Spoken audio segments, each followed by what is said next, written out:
صل علی سیدنا و مولانا محمد وعلی بسم اللہ الرحمن الرحیم۔ السلام علیکم ناظرین و سامعین کرام۔ پروگرام یاد الہی میں روزانہ عظیم ہستیوں کے تذکارے پاک کیے جاتے ہیں اور اس کے ساتھ ساتھ کچھ ایسے موضوعات پر گفتگو ہوتی ہے جن سے آپ کو رہنمائی حاصل ہوتی ہے۔ آج غیبت، چغلی، بہتان، جاسوسی اور تمسخر اڑانا، مذاق اڑانا، برے القابات سے پکارنا، اس حوالے سے گفتگو ہوگی۔ بالخصوص غیبت پر بات کریں گے۔ اس سے پہلے اسماء الحسنى، اللہ تعالیٰ کے پاکیزہ مبارک بابرکت ناموں میں سے ایک اسم مبارک الحلیم، بڑا بردبار، بہت ہی حلم فرمانے والا، رحم فرمانے والا، نرمی فرمانے والا۔ حرف ندا کے ساتھ پڑھیں گے یا حلیم، بے شمار برکتیں، چند ایک کا ذکر کرتے ہیں۔ جو شخص یا حلیم کا ورد ہر وقت کرے گا انشاءاللہ فتح مند رہے گا اور ہر آفت سے بچا رہے گا۔ اسی طرح جو شخص اس اسم مبارک یا حلیم کو ہر روز ظہر کی نماز کے بعد 9 مرتبہ پڑھے گا انشاءاللہ تعالی تمام خلقت میں سرخرو ہوگا، مخلوق میں۔ اسی طرح جو شخص کسی دشمن یا مدعی یا حاکم کے سامنے جاتے ہوئے پانی سے ہاتھ بھگو کر 11 مرتبہ یا حلیم پڑھ کر پانی منہ پر مل لے، یا حلیم پڑھ کر انشاءاللہ دشمن سختی نہ کر سکے گا اور حاکم اور مدعی نرمی اور مہربانی سے پیش آئے گا۔ اسی طرح جو کوئی اس اسم مبارک کو کاغذ پر لکھے پھر اس کاغذ کو دھوئے، یعنی پانی مکس کرے اور پانی اپنی کھیتی پر چھڑک دے، فصل ہے، اجناس ہیں، تو انشاءاللہ زراعت کی ہر آفت سے حفاظت رہے گی، فصل بہتر رہے گی، فصل پر کوئی آفت نازل نہیں ہوگی اور کھیتی کمال کو پہنچے گی اور اس میں برکت ہوگی۔ عشر لازمی ساتھ دیتے رہیں۔ اسی طرح جو کوئی اس اسم مبارکہ کو حکمران یا بادشاہ کے روبرو پڑھے گا انشاءاللہ اس کے غصے سے محفوظ رہے گا۔ جو کوئی اس اسم مبارکہ کو بادشاہ کے روبرو پڑھے گا اس کے غصے سے محفوظ رہے گا۔ جو اس کو کثرت سے پڑھے گا حلیم الطبع ہو جائے گا، یعنی نرم دل والا، رحم دل بن جائے گا، صبر و سکون اس کے دل میں آ جائے گا۔ اور کوئی درخت بوتے وقت 28 مرتبہ یا حلیم پڑھے گا یا فصل بوتے وقت تو وہ درخت اور فصل سرسبز ہوگی، خزاں سے محفوظ رہے گی۔ اسی طرح اگر رئیس آدمی اس آدمی کو بکثرت پڑھے، جس کے پاس عہدہ ہے، حکمرانی ہے، سرداری ہے قبیلے کی، تو اس کی سرداری خوب جمے گی، راحت سے رہے گا اور نرمی بھی اس میں پیدا ہو جائے گی۔ اگر اس اسم مبارکہ کو کاغذ پر لکھ کر پانی سے دھو کر اپنے پیشے کے آلات و اوزار پر ملے یا چھڑک دے تو اس پیشے میں برکت ہوگی۔ اسی طرح جو شخص اسم مبارک یا حلیم ہر ظہر کی نماز کے بعد 9 مرتبہ پڑھے گا خلقت کی نظروں میں سرخرو ہوگا، لوگوں کے سامنے باوقار ہوگا اور توقیر بڑھے گی، انشاءاللہ کبھی لوگوں کے سامنے ندامت، ذلت یا شرمندگی نہیں اٹھائے گا۔ اگر کوئی شخص کسی سنگین مقدمے میں مبتلا ہے، مقدمہ ہے، کیس چل رہا ہے اور اس میں فتح یابی کا کوئی امکان نظر نہیں آتا تو وہ ان اسماء مبارکہ کو بکثرت پڑھے، یا حلیم یا علیم، یا حلیم یا علیم، اور پھر پڑھے یہ 4 اسماء مبارکہ، یا حلیم یا علیم یا علی یا عظیم، یا حلیم یا علیم یا علی یا عظیم۔ انشاءاللہ اللہ کے فضل و کرم سے سنگین مقدمے میں اسے فتح و نصرت اور کامیابی اور کامرانی حاصل ہوگی۔ اگر کوئی شخص اسی شدید مرض میں مبتلا ہے، کوئی دوا مرض میں کارگر نہیں ہوتی، یعنی میڈیسن کے باوجود افاقہ نہیں ہو رہا، اکثر ویورز بھی پوچھتے ہیں، لسنر بھی، تو وہ یہی اسماء مبارکہ کثرت سے پڑھے، یا حلیم یا علیم یا علی یا عظیم، بکثرت پڑھے گا انشاءاللہ ہر شدید مرض سے شفا ملے گی۔ کسی شخص کو کتے نے کاٹ دیا ہو تو اللہ تعالیٰ کی نہیں اسماء مبارکہ العلیم الحکیم، العلیم الحکیم، ان کو لکھ کر روغن زیتون میں ملا کر کھائے انشاءاللہ فائدہ ہوگا۔ اور اگر یا حلیم 1000 مرتبہ کاغذ پر لکھ کر پانی میں دھو کر اس پانی کو اپنے کھیتوں، باغوں میں، فصل میں چھڑک دے انشاءاللہ کھیت اور باغ ہر قسم کی آسمانی اور زمینی آفتوں سے محفوظ رہیں گے، سرسبز و شاداب رہیں گے، اور پیداوار میں بھی برکت ہوگی۔ عشر لازمی دیتے رہیں، یہ فرض ہے، یہ واجب ہے، یہ لازم ہے فصل کی زکوٰۃ دینا۔ اگر کوئی شخص کسی مرض میں مبتلا ہونے کے باعث سخت تکلیف میں ہو تو اس میں مبارک یا حلیم کثرت سے پڑھے، اللہ تعالیٰ اس مبارکہ کے ذکر کی برکت سے اس کے مرض کی شدت و تکلیف میں تخفیف فرمائے گا، جلد ہی مرض سے شفا حاصل ہوگی۔ اسی طرح جو یا حلیم کثرت سے پڑھے گا، اللہ تعالیٰ اپنی رحمت خاص سے اسے نرم دلی، رحم دلی، برداشت اور تحمل کے اوصاف سے متصف فرمائے گا، اس میں غصہ کم ہو جائے گا، نرم دلی زیادہ ہوگی، وہ دشمنوں کی برائیوں، زیادتیوں اور سختیوں کو برداشت کرنے والا بن جائے گا اور اس کے اخلاق نہایت درست اور اچھے ہو جائیں گے۔ چند ایک برکتیں ضرور اپنے معمول کا حصہ بنائیے دل کی نرمی کے لیے، رحم دلی کے لیے، انشاءاللہ اللہ تعالیٰ نرم دلی عطا فرمائے گا۔ اپنے اعزاء قریبہ رشتہ دار پڑوسی امت مسلمہ تک پہنچائیے۔ میرے آپ کے ہمارے بتانے سے ہمارے کسی بھی مسلمان بہن بھائی امت مسلمہ میں سے کسی بھی فرد کا فائدہ ہوتا ہے، انشاءاللہ یہ ہمارے لیے دین و دنیا آخرت میں بھلائی، فائدے، نجات اور شفا کا باعث ہوگا۔ اللہ سبحانہ وتعالی مجھے آپ کو ہم سب کو آسانیاں عطا فرمائے، ہمیں آسانیاں بانٹنے والا بنائے اور مشکلات سے ہماری حفاظت فرمائے، آمین۔ جی ناظرین و سامعین، غیبت، چغلی، بہتان، الزام تراشی، برے القاب سے پکارنا، جاسوسی کرنا، کسی کے ٹوہ میں لگے رہنا، تمسخر اڑانا، مذاق اڑانا، یہ سب تمام حرام کام ہیں۔ بالخصوص غیبت کا ذکر کرتے ہیں قرآن مجید فرقان حمید میں بھی غیبت کا ذکر موجود ہے احادیث مبارکہ میں۔ یہ ایک ایسی معاشرتی برائی ہے کہ ہمارے معاشرے میں یہ ایک وبا کی طرح پھیل چکی ہے، اور اس کے اثرات ہمیں اس زندگی میں بھی، حتیٰ کہ بھائیوں کے درمیان، بھائی بہنوں کے درمیان، میاں بیوی کے درمیان، اولاد والدین کے درمیان، دیگر رشتہ داروں کے درمیان، دوستوں کے درمیان، کولیگز کے درمیان، تجارت کرنے والے لوگوں کے درمیان، ہر شعبے میں آپس میں جن کا تعلق ہے ان لوگوں کے درمیان یہ غیبت ایک دشمنی کا ذریعہ ہے، بغض، حسد اور کینے کا، نفرت کا ذریعہ ہے۔ اس سے نفرتیں پھیلتی ہیں، اس سے کدورتیں دلوں میں آتی ہیں، محبت جو کہ مسلمانوں کے درمیان ہونی چاہیے تھی وہ مسلمان بھائیوں کے درمیان محبت ختم ہو جاتی۔ انما المؤمنون اخوہ کا جو اللہ کا حکم تھا، اس حکم کی دھجیاں اڑائی جاتی ہیں غیبت، چغلی، بہتان کے ذریعے۔ تو یوں معاشرہ جو ہے اس غیبت کی وجہ سے تباہی کا شکار ہو رہا ہے، اور یہ ایسی بری چیز ہے قرآن مجید فرقان حمید میں بھی اس کو منع فرمایا گیا، حدیث مبارکہ میں منع فرمایا گیا۔ سورۃ الحجرات کے دوسرے رکوع میں بالخصوص فرمایا وَلَا يَغْتَبْ بَعْضُكُمْ بَعْضًا، اور تم ایک دوسرے کی غیبت مت کیا کرو، ایک دوسرے کی چغلیاں مت کھایا کرو، ایک دوسرے کی چغلیاں مت لگایا کرو، ایک دوسرے کی غیبت میں مبتلا مت ہو جاؤ۔ کیوں؟ فرمایا أَيُحِبُّ أَحَدُكُمْ أَن يَأْكُلَ لَحْمَ أَخِيهِ مَيْتًا، کیا تم میں سے کوئی یہ چاہتا ہے کہ وہ اپنے مرے ہوئے بھائی کا، مردہ بھائی کا گوشت کھائے؟ فَكَرِهْتُمُوهُ، تو تم تو اس سے نفرت کرتے ہو، اس کو ناپسند جانتے ہو کہ اپنے مردہ بھائی کا گوشت کھاؤ۔ وَاتَّقُوا اللَّهَ، تو پھر اللہ سے ڈرتے رہو۔ إِنَّ اللَّهَ تَوَّابٌ رَحِيمٌ، بے شک اللہ تعالیٰ بہت زیادہ توبہ کرنے والوں، بہت زیادہ توبہ قبول فرمانے والا ہے توبہ کرنے والوں کی، اور وہ بہت زیادہ رحم فرمانے والا ہے۔ انہی آیات بینات میں وَلَا تَجَسَّسُوا بھی فرمایا، انہی آیات بینات میں إِنَّ بَعْدَ الظَّنِّ إِثْمٌ وَلَا تَجَسَّسُوا فرمایا کہ زیادہ گمان نہ کیا کرو، اکثر گمان گناہ ہوتے ہیں، ایک دوسرے کی جاسوسی مت کیا کرو، ایک دوسرے کی ٹوہ میں نہ لگے رہا کرو، ایک دوسرے کی برائیاں نہ دیکھتے رہا کرو،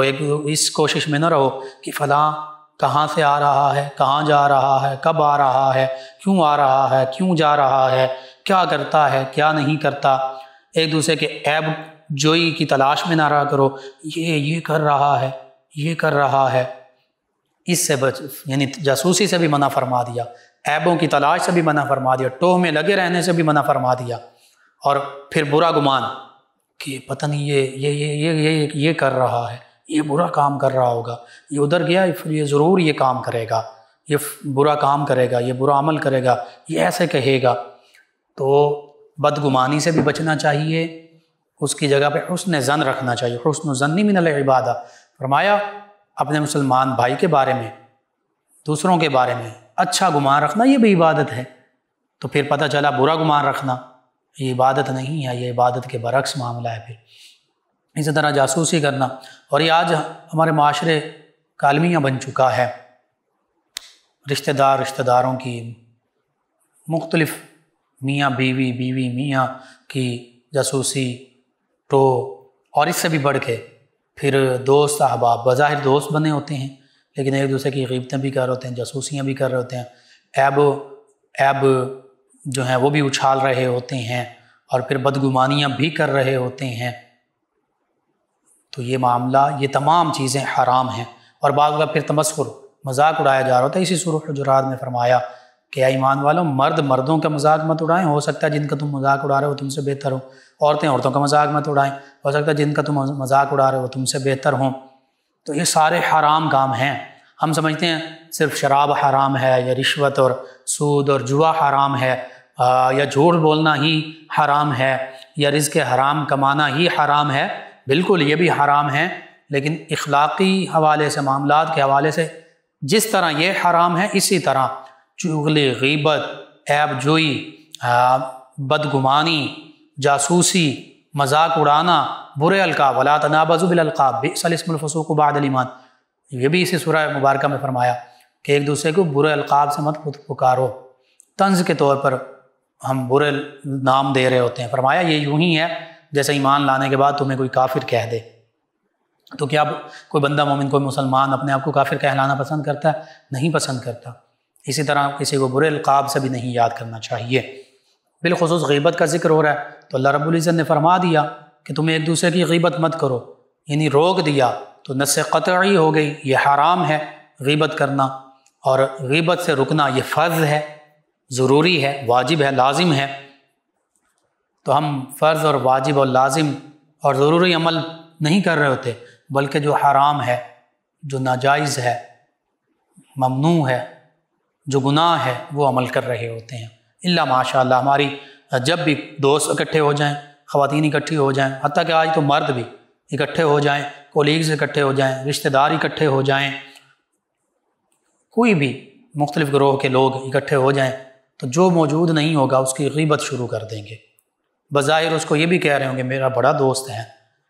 میرا بڑا اچھا رشتہ دار ہے، میرا قریبی رشتہ دار ہے، میرا بڑا اچھا دوست ہے، لیکن ساتھ ہی اس کی غیبتیں، اس کی چغلیاں،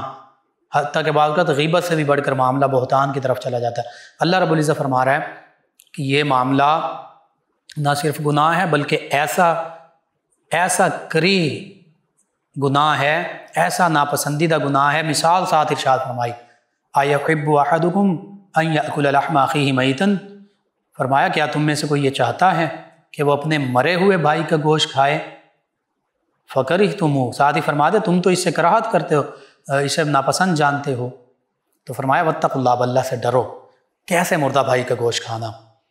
یعنی کوئی اگر کسی اپنے مسلمان بھائی کی، چاہے وہ دوست ہے، رشتہ دار ہے، کوئی بھی ہے، کولیگ ہے، اس کی غیبت کر رہا ہے، تو فرمایا یہ ایسے ہے جیسے تم اپنے مرے ہوئے، اور چونکہ یہاں پہ مطلقاً ہے تو سگے بھائی کا بھی ذکر ہو سکتا ہے، اپنے سگے حقیقی مرے ہوئے بھائی کا گوشت، تین چیزوں کا ذکر، بھائی اور پھر مرا ہوا اور پھر اس کا گوشت۔ کیا کوئی مسلمان یہ کر سکتا ہے؟ نہیں۔ لیکن ایک موقع پر ایسا ہوا کہ ایک شخص غیبت کی، آقا کریم کی بارگاہ میں آیا، غالباً یہ موجود ہے، تو منہ میں سے گوشت کا ٹکڑا، فرمایا یہی تو غیبت ہے۔ غالباً آقا کریم صلی اللہ علیہ وسلم کا یا کسی اور اللہ کے نیک بندے کا یہ واقعہ موجود ہے۔ تو پتہ چلا حقیقت میں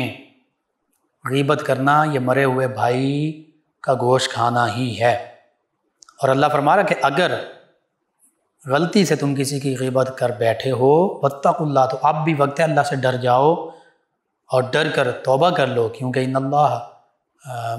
تواب الرحیم، بے شک اللہ تعالیٰ تو توبہ قبول فرمانے والا، بہت زیادہ توبہ قبول فرمانے والا، رحم بھی فرمانے والا۔ لیکن بات وہی کہ توبہ کر لی جائے، اس اپنے مسلمان بھائی سے معافی مانگی جائے کہ اے میرے بھائی، اے میرے دوست، میں تیری غیر موجودگی میں تیری غیبت کر بیٹھا، تو مجھے معاف کر دے۔ ان لوگوں سے بھی کہہ دیا جائے جن کے سامنے غیبت کی تھی کہ میں غلطی کر بیٹھا، میرے بھائی میں یہ معاملہ اگر بہتان تھا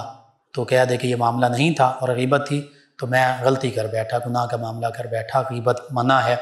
ناجائز ہے، حرام ہے، گناہ ہے۔ تو اور غیبت جیسے کرنا گناہ ہے ایسے سننا بھی گناہ ہے، غیبت کرنا بھی حرام، غیبت سننا بھی حرام، لیکن یہاں پہ بعض اوقات ہم خود اس معاملے میں مبتلا ہو جاتے ہیں، تو اس سے توبہ کرنی چاہیے۔ سننا اور غیبت کرنا حرام۔ نبی کریم صلی اللہ علیہ وسلم کا فرمان صحیح مسلم میں، نبی کریم صلی اللہ علیہ وآلہ وسلم نے ایک موقع پر فرمایا صحابہ کرام علیہ رضوان سے کہ کیا تم جانتے ہو غیبت کیا ہے؟ صحابہ کرام نے عرض کیا اللہ و رسولہ اعلم، اللہ اور اس کے رسول صلی اللہ علیہ وآلہ وسلم ہی زیادہ جانتے ہیں، بہتر جانتے ہیں۔ تو آپ نے فرمایا تم اپنے بھائی کا وہ عیب بیان کرو جس کے ذکر کو وہ ناپسند کرتا ہے اس کی غیر موجودگی میں، یعنی اگر وہ موجود ہوتا تم اس کے سامنے اس کا عیب بیان کرتے، وہ اس کو ناپسند جانتا۔ تو صحابہ کرام علیہ رضوان نے عرض کیا یا رسول اللہ صلی اللہ علیہ وسلم اگر وہ عیب اس میں موجود ہو تو پھر؟ فرمایا یہی تو غیبت ہے کہ وہ عیب اس میں موجود تھا، اس کی غیر موجودگی میں تم نے اس کا وہ عیب کھول کر رکھ دیا، اللہ تعالیٰ نے اس پر پردہ ڈالا ہوا تھا، تم نے اس کا پردہ وہ جو ہے وہ پھاڑ دیا، پردہ نہ رکھا۔ فرمایا یہی تو غیبت ہے، اور فرمایا اگر وہ عیب اس میں موجود نہیں ہے تو پھر یہ بہتان ہے جو غیبت سے بھی بڑھ کر ہے۔ تو دیکھیے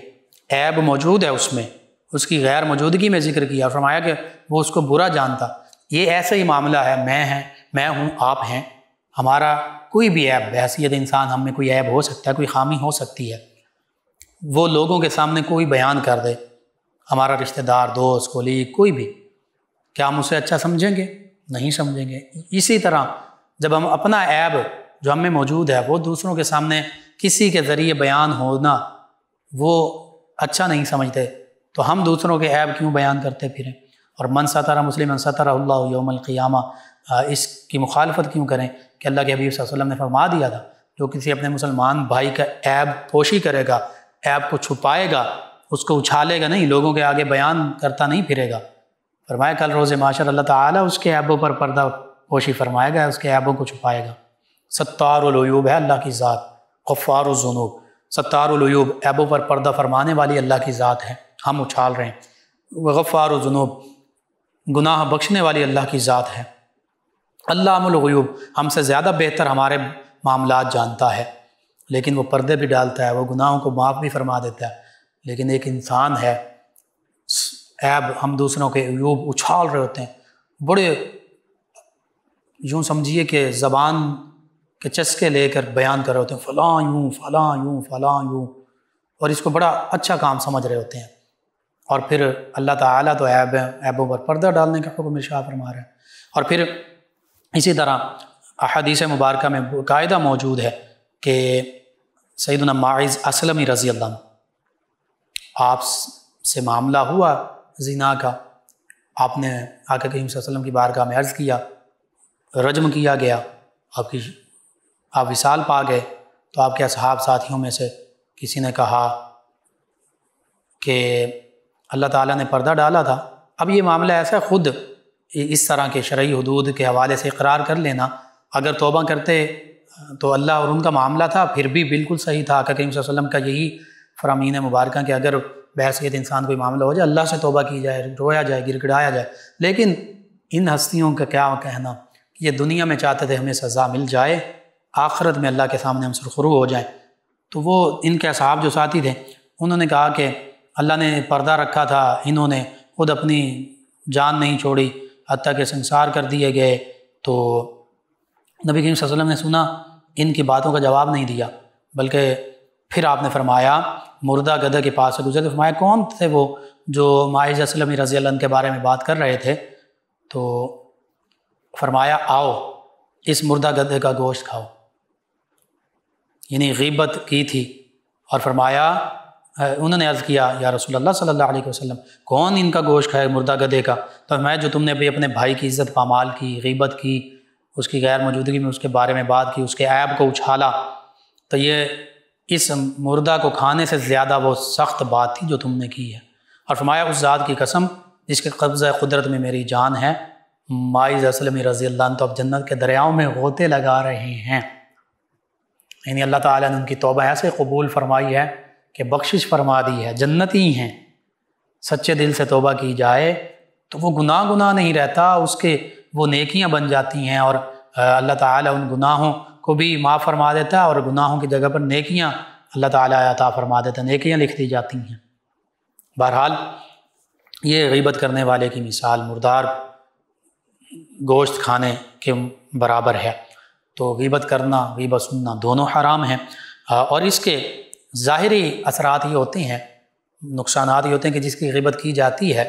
اللہ تعالیٰ نے پردہ رکھا ہوا تھا، اللہ تعالیٰ نے اس کو عزت شرف عطا فرمایا ہوا تھا، اور ہو سکتا تھا اگر اس میں کوئی عیب تھی وہ توبہ کر لیتا، یا توبہ کر لی ہو اس نے، لیکن اس نے اس کے اس معاملے کو اچھال دیا۔ اللہ تعالیٰ نے ہو سکتا تھا اس نے توبہ کی تو اللہ تعالیٰ نے معاف فرما دیا ہو، یہ اس گناہ کو یاد کر رہا ہے، لوگوں تک پہنچا رہا ہے۔ اور یہ بھی حدیث مبارکہ میں ہے،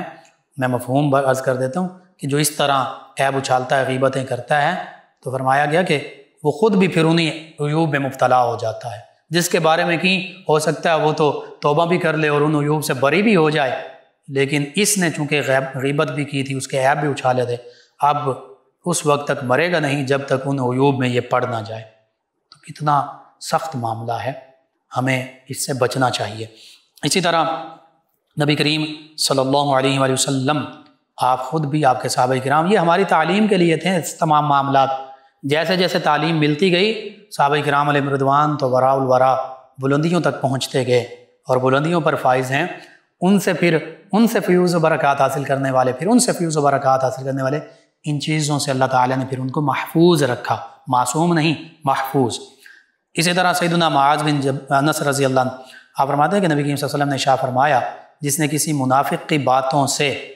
کسی مومن کا دفاع کیا، اللہ تعالیٰ قیامت کے دن ایک فرشتہ بھیجے گا جو اس کے گوشت کو دوزخ کی آگ سے محفوظ رکھے گا۔ اور فرمایا جس کسی شخص نے مسلمان بھائی میں کوئی عیب ظاہر کیا، اللہ تعالیٰ اسے دوزخ کے پل پر روک دے گا جب تک کہ وہ اپنی کہی ہوئی بات سے نکل نہ جائے، یعنی اپنے مسلمان بھائی سے معافی مانگ کر اسے راضی نہ کر لے جس کو عیبدار بتایا تھا۔ تو کتنی سخت وعیدیں ہیں دوزخ کے حوالے سے۔ جو پردہ پوشی کرے گا دوزخ کی آگ سے محفوظ رکھا جائے گا، اور جو پردہ پوشی نہیں کرے گا، عیب اچھالے گا، غیبت، بہتان، الزام تراشی کرتا رہے گا، جاسوسی کرتا رہے گا، عیبوں کی ٹوہ میں لگا رہے گا، تو فرمایا جا رہا ہے کہ دوزخ کے پل پر اسے روک دیا جائے گا۔ اگر تو معافی مانگ لے گا تو جنت میں جائے گا، اور بندہ مومن جس کی غیبت کی تھی، نقصان پہنچایا تھا زبان کے ساتھ، وہ معاف کر دے گا تو جنت، نہیں کرتا تو دوزخ۔ اسی طرح فرمایا نا، من سلم المسلمون من لسانی و یدی، کہ مسلمان تو وہ ہے کہ جس کے زبان اور ہاتھ سے دیگر مسلمان محفوظ رہیں۔ تو اسلام تو یہی ہے، بندہ مومن یہی ہے، مسلمان یہی ہے۔ اگر ہم سمجھتے ہیں صرف ہاتھ نہیں، زبان بھی، اگر زبان سے ہم کسی کو برا بھلا کہہ رہے ہیں، مذاق اڑا رہے ہیں، اس کی غیبتیں، بہتان، الزام تراشیاں کر رہے ہیں، تو پھر کیا یہ مسلمان ہے؟ کامل مسلمان نہیں ہے۔ اس بندہ مومن سے بھی معافی مانگنی چاہیے، بحیثیت انسان اگر خطا ہو گئی، غلطی ہو گئی، غیبت ہو گئی، اس سے بھی معافی مانگیں، اللہ سے بھی معافی مانگیں، توبہ کریں۔ اسی طرح نبی کریم صلی اللہ علیہ وسلم نے ارشاد فرمایا کہ جس کسی مسلمان کی کسی جگہ بے حرمتی کی جا رہی ہو، اس کی عزت اچھالی جا رہی ہو، اور اس کی آبرو گھٹائی جا رہی ہو، اور وہاں جو شخص موجود ہو اس کی مدد نہ کرے، یعنی برائی کرنے والے، غیبت کرنے والے کو اس کے عمل سے نہ روکے، تو اللہ تعالیٰ ایسی جگہ میں اسے بغیر مدد کے چھوڑ دے گا جو اب غیبت کر رہا تھا، برائی کر رہا تھا، جہاں وہ اپنی مدد کا خواہش مند ہوگا، اس دنیا میں بھی، آخرت میں بھی۔ اور فرمایا جس کسی نے مسلمان کی ایسی جگہ مدد کی جہاں اس کی آبرو، عزت گھٹائی جا رہی تھی اور بے حرمتی کی جا رہی تھی، تو اللہ تعالیٰ اس شخص کی ایسی جگہ میں مدد فرمائے گا جہاں وہ اپنی مدد کا خواہش مند ہوگا۔ دنیا میں بھی ہو سکتا، آخرت میں مطلقاً فرما دیا کہ اب ایک بندہ مومن کی عزت آبرو کی دھجیاں بکھیڑی جا رہی تھیں، اس کی پگڑی اچھالی جا رہی تھی، اس کے عیب تھے تو غیبت کی جا رہی تھی، عیب نہیں تھے تو بہتان کیا جا رہا تھا، بہتان تراشی کی جا رہی تھی، اور اس نے اس کی مدد نہیں کی، یعنی اس شخص کو نہیں روکا کہ بھائی تم نہ غیبت کرو، نہ بہتان کرو، بہتان تراشی کرو، نہ الزام تراشی کرو، نہ عیب اچھالو، نہ طنز کرو، نہ مذاق اڑاؤ۔ تو اگر تو اس نے روکا تو اس کی بھی مدد کی جائے گی اس موقع پر جب اس کے بارے میں ایسا معاملہ کیا جا رہا ہوگا، لیکن اگر اس نے نہیں روکا تو پھر اس کے بارے میں بھی اس کی مدد نہیں کی جا رہی ہوگی۔ یہ دنیا کے حوالے سے بھی، کل روز محشر کے حوالے سے بھی ہے۔ اسی طرح کسی شخص کے پوشیدہ عیب کو جس کا وہ دوسروں کے سامنے ظاہر ہونا پسند نہیں کرتا اور اس کی برائی کے طور پر اس کو ذکر کرنا، یہ بھی غیبت ہے۔ اور اگر اس میں وہ بات نہیں ہے تو پھر وہ غیبت نہیں بلکہ بہتان، اور بہتان تراشی غیبت سے بھی بڑا جرم ہے، کیونکہ اس میں جھوٹ بھی شامل ہوتا ہے۔ اسی طرح حدیث پاک میں یوں بھی موجود ہے، نبی کریم صلی اللہ علیہ وسلم نے فرمایا جو کسی مسلمان کو ذلیل کرنے کی غرض سے لوگوں کے سامنے اس کو ذلیل کرنے کے لیے اس پر الزام عائد کرے تو اللہ تعالیٰ اسے جہنم کے پل پر اس وقت تک روکے گا جب تک وہ اپنی کہی ہوئی بات کے گناہ سے اس شخص کو راضی کر کے یا اپنے گناہ کی مقدار عذاب پا کر نہ نکل جائے۔ یعنی یا تو معافی مانگ لے گا اپنے بندہ مومن، اپنے بھائی سے، بندہ مومن سے، اس بندہ مومن سے، اس دنیا میں بھی آخرت میں بھی، یا پھر اپنے کیے کی سزا ضرور بھگتے گا، جہنم میں آگ کا عذاب چکھے گا، اور پھر اس کے بعد اللہ کے پیارے حبیب صلی اللہ علیہ وآلہ وسلم کی شفاعت کے وسیلے سے اس کو جنت نصیب ہوگی، ورنہ جہنم۔ اور اگر معافی نہیں مانگی، توبہ نہیں کی، اس بندہ مومن سے بھی معافی نہیں مانگی تو پھر دونوں معاملات ہو سکتے ہیں۔ تو پتہ چلتا ہے کہ غیبت کرنا، تہمت لگانا، یہ سارے معاملے حرام ہیں، ان سے ہمیں بچنا چاہیے۔ اور پھر نبی کریم صلی اللہ علیہ وسلم نے یہ بھی ارشاد فرمایا کہ جس کسی نے اپنے بھائی کی طرف سے دفاع کیا جس کا غیبت کے ذریعے گوشت کھایا جا رہا تھا تو اللہ تعالیٰ کے ذمے ہے کہ اسے دوزخ سے آزاد کر دے۔ یعنی اگر کوئی غیبت کر رہا ہے، کوئی بہتان تراشی کر رہا ہے تو دوسرا مسلمان بھائی اسے روک دے۔ جو ایسا کرے گا، روک دے گا، تو پھر دوزخ سے اس کے لیے یہ عمل رکاوٹ بن جائے گا۔ اللہ تعالیٰ دوزخ سے آزادی عطا فرمائے گا۔ اسی طرح فرمایا جو بھی کوئی مسلمان اپنے بھائی کی آبرو کی طرف سے دفاع کرے گا اللہ تعالیٰ کے ذمے ہوگا کہ قیامت کے دن دوزخ کی آگ کو اس سے دور رکھے۔ پھر آقا کریم صلی اللہ علیہ وآلہ وسلم نے اس کے بعد یہ آیت مبارکہ تلاوت کی، وَكَانَ حَقًّا عَلَيْنَا نَصْرُ الْمُؤْمِنِينَ، کہ اللہ کے ذمہ کرم پر ہے کہ وہ مومنین کی مدد فرمائے، اس دنیا میں بھی مدد فرمائے اور کل روز محشر بھی مدد فرمائے۔ اس مدد میں سے ایک مدد یہ بھی ہے کہ اگر اس کے لیے دوزخ بھی تھی تو اللہ تعالیٰ دوزخ سے اسے دور فرما دے گا، صرف اس وجہ سے کہ اس نے اس دنیا میں اپنے مسلمان بھائی کی عزت آبرو کی حفاظت کی تھی۔ غیبت یا بہتان تراشی ہوتے ہوئی سنتے ہوئے دیکھی تو اس کو فوراً رکوا دیا۔ تو حکم تو یہ ہے کہ اگر کوئی غیبت اور بہتان تراشی کر رہا ہے تو اس کو روکا جائے، اس کو منع کر دیا جائے، لیکن یہاں پہ معاملہ الٹ ہوتا ہے۔ اگر کوئی کر رہا ہے تو سننے والے بھی اس کے ساتھ شامل ہو جاتے ہیں، ایک ایک کر کے وہ بھی پھر خوب مزے لے کر غیبتیں کر رہے ہوتے ہیں، بہتان تراشیاں کر رہے ہوتے ہیں، حتیٰ کہ طنز اور تشنیع کا نشانہ بنا رہے ہوتے ہیں، مذاق کا نشانہ بنا رہے ہوتے ہیں، برے القاب، برے لفظوں سے یاد کر رہے ہوتے ہیں۔ یہ ساری چیزیں قرآن مجید فرقان حمید میں بھی اور احادیث مبارکہ میں بھی اللہ اور اس کے پیارے حبیب صلی اللہ علیہ وآلہ وسلم نے حرام فرما دی ہیں، فرما دیا کہ یہ حرام ہے، ان سے رک جاؤ، ان کو منع فرما دیا ہے۔ اور اگر کوئی ان سے منع نہیں ہوتا، جان بوجھ کر علم رکھنے کے باوجود بھی پھر اصرار کے طور پر بار بار کر رہا ہے تو پھر اسے سوچنا چاہیے پھر اس کا انجام کیا ہوگا، اس دنیا میں بھی اور بالخصوص آخرت میں اس کا انجام کیا ہوگا۔ لیکن یہ چیزیں اسی لیے بیان کی جاتی ہیں کہ اللہ کا خوف رکھتے ہوئے ان چیزوں سے توبہ کر لی جائے، غیبت سے توبہ کی جائے، بہتان سے توبہ کی جائے، الزام تراشی سے توبہ کی جائے، جھوٹی بات سے توبہ کی جائے، طنز سے، برے القاب سے توبہ کی جائے، بدگمانی سے توبہ کی جائے، مذاق اڑانے سے توبہ کی جائے، اور اپنے مسلمان بھائیوں کے لیے ہمیشہ اچھا گمان رکھا جائے، حسن ظن قائم کیا جائے، ان کی جاسوسی نہ کی جائے بلکہ جاسوسی سے دور رہا جائے، ان کو اچھے القاب سے، برے القاب سے نہ یاد کیا جائے بلکہ اچھے القاب سے یاد کیا جائے، اچھے ناموں سے یاد کیا جائے، ان کے ساتھ مذاق مت کیا جائے، طنز و تشنیع کا نشانہ نہ بنایا جائے بلکہ ان کے ساتھ خوش طبعی کی جائے، حسن اخلاق، اچھے اخلاق کا مظاہرہ کیا جائے، ان کی غیبت نہ کی جائے، بلکہ ان کے عیبوں پر پردہ ڈالا جائے اور ان کی غیبت جہاں ہو رہے ہو وہاں روکی جائے، ان پر بہتان الزام تراشی نہ کی جائے، بلکہ اگر ان کا کوئی ایسا معاملہ ہو بھی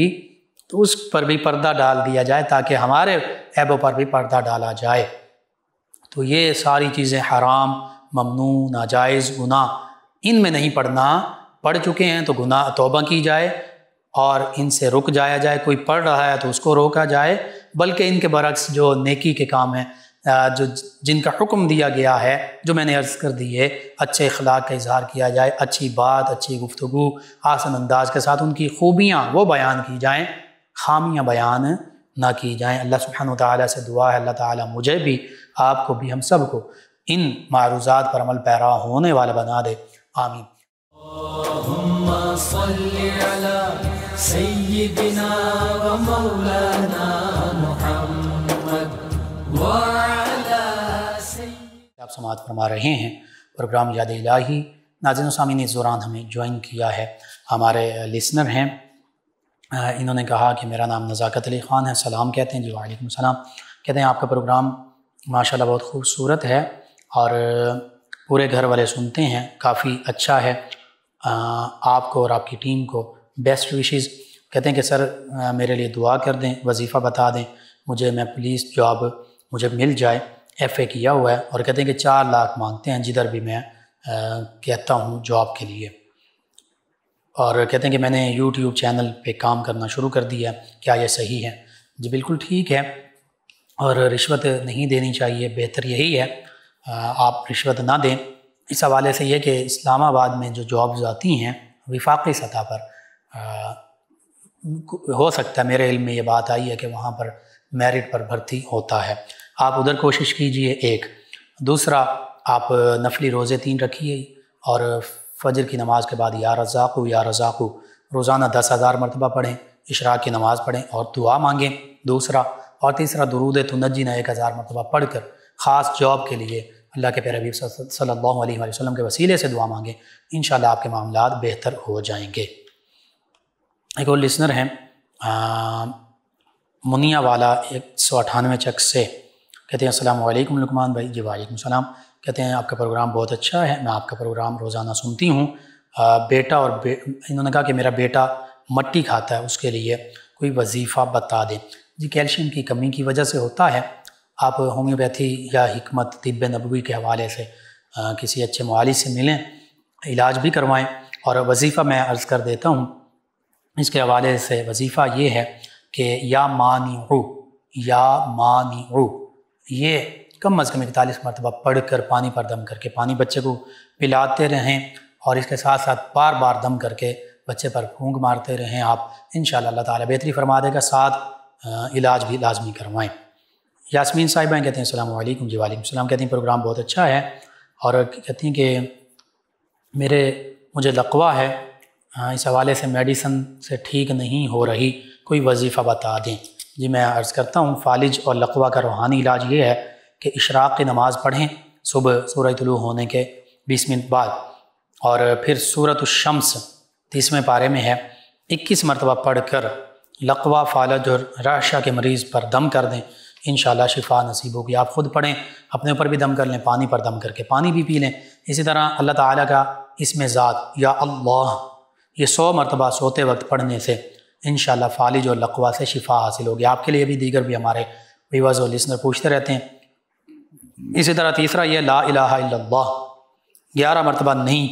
چینی کی پلیٹ پر لکھ کر پئیں، انشاءاللہ لقوہ اور فالج کے مرض سے نجات ملے گی۔ چوتھا یہ ہے سبحان اللہ و بحمدہ سبحان اللہ العظیم،